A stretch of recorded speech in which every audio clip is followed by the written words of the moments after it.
Yes breaking చూస్తున్నాం. అవినీతి తిమింగలాలను పట్టించాల్సిన ఏసీబీలోనే కొందరు సమాచారం లీక్ చేయటం కలకలం రేపుతోంది.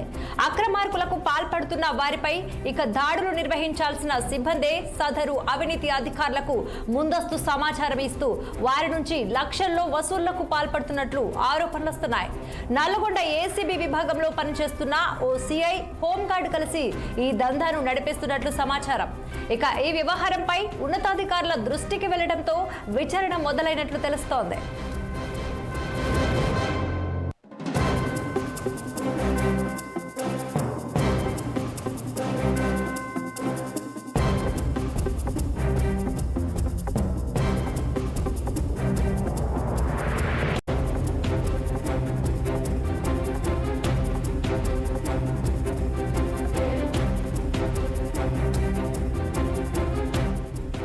అవినీతి తిమింగలాలను పట్టించాల్సిన ఏసీబీలోనే కొందరు సమాచారం లీక్ చేయటం కలకలం రేపుతోంది.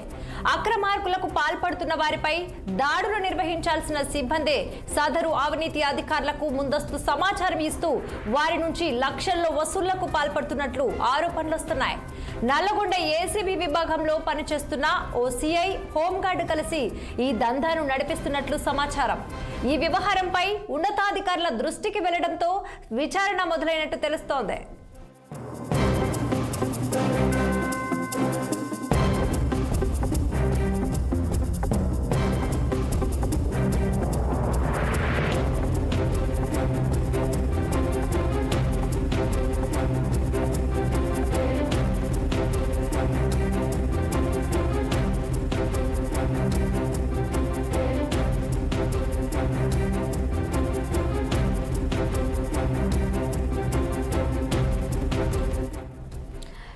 అవినీతి తిమింగలాలను పట్టించాల్సిన ఏసీబీలోనే కొందరు సమాచారం లీక్ చేయటం కలకలం రేపుతోంది. అయితే ఈ అంశంపై మరింత సమాచారం అందించేందుకు మా నల్లగొండ ప్రతినిధి నరేష్ ఫోన్ లైన్ లో సిద్ధంగా ఉన్నారు. నరేష్,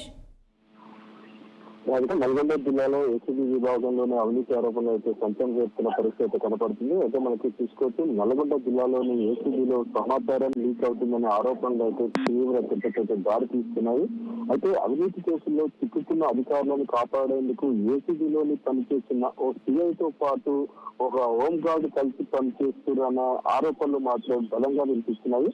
అయితే ఈ మధ్య కాలంలో జరిగిన నాంపల్లి, మట్టంపల్లి, జైలపల్లి ప్రాంతంలో గతంలో పనిచేసిన పలువురు ఎస్ఐలపై ఏసీబీకి అయితే ఫిర్యాదులు అందాయి. ఈ ఫిర్యాదులపై రైతు జరుగుతుందనే సమాచారాన్ని ముందుగానే సంబంధిత అధికారులకైతే ఏసీబీలో పనిచేస్తున్న అధికారులు చెప్పినట్లు కూడా తెలుస్తుంది. అయితే ప్రత్యేకంగా సంబంధించి మాత్రం ఏసీబీ డ్రాఫ్ట్ వివరాలను ముందుగానే చెప్పి 5 నుండి 15 లక్షల రూపాయల వరకు లబ్ధి పొందుతున్నట్లయితే సమాచారం అయితే ఉంది. అయితే మొత్తంగా చూసుకోవచ్చు, ఈ ఘటనలకు సంబంధించి మాత్రం ఇప్పటికే ఈ వ్యవహారంపై ఏసీబీ ఉన్నతాధికారులు అయితే అంతర్గతంగా విచారణ చేపట్టినట్లయితే సమాచారం ఉంది. అయితే ముఖ్యంగా చూసుకోవచ్చు, పంచాయతీ సెక్రటరీ, 2 సీనియర్ అసిస్టెంట్లు, 4 ఎంఆర్ఓలు, ల్యాండ్ సర్వేయర్, అలాగే ఒక ఎంపీడీఓ, డైనమిక్ కంప్యూటర్ ఆపరేటర్ తో సహా మొత్తం 14 మందిపై ఆరోపణలు ఉండగా ప్రతి కేసులో 5 నుంచి 10 లక్షల రూపాయల వరకు లావాదేవీలు జరిగినట్లుగా ప్రచారం అయితే కొనసాగుతుంది. అయితే ఈ ప్రస్తుతం ఈ అంశంపై జిల్లా అంతటా అయితే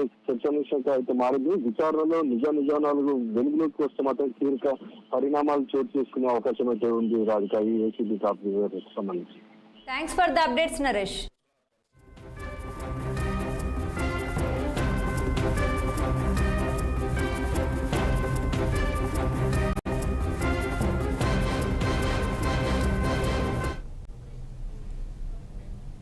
నంద్యాల జిల్లాలో ఎమ్మెల్యే భూమా